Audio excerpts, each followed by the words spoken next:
curso.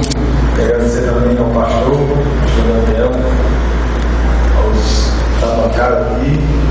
E quero ler aqui o histórico elétrico da residência, né, em Pousada, e da casa de Atenísia Rodrigues Borges Marques e Edilson Marques.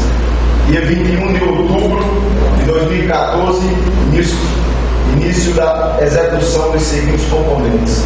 Foi usados tomadas, interruptores conjugados, seções, interruptores conjugados com 2 seções, interruptores conjugados com 3 seções, fio vermelho 2,5 por 6,5 milímetros, azul de 1,5 e de 2,5 milímetros, e o fio preto de 1,5 milímetros, e o fio branco de 2,5 milímetros. Considerado o padrão do circuito elétrico da residência, os fios foram utilizados das seguintes formas. O fio vermelho de 6,0 milímetros foi utilizado como alimentador das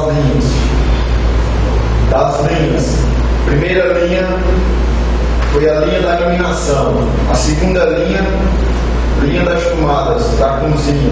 A terceira linha das tomadas da sala, quarto e área.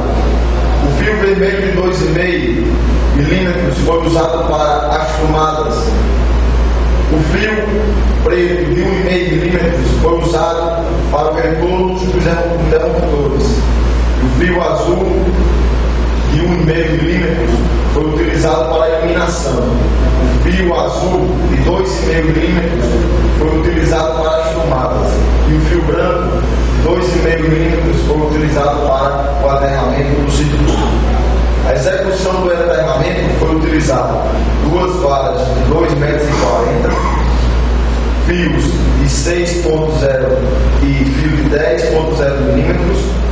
Foi a execução terminando por 33 alunos já habilitados. Agradeço a oportunidade, foi uma alegria estar com todos, e eu acho que cada um tem alguma coisa para falar no curso, os benefícios, a alegria também que a gente teve no decorrer do curso. Não teve, foi a interagir, todo mundo entrosado, todo mundo ajudando o outro e aprendendo muita coisa, né? Foi bom, muitos também já sabem muita coisa de eletricista. Eu que não sabia quase nada, aprendi já muita coisa, já sei instalar uma tomada.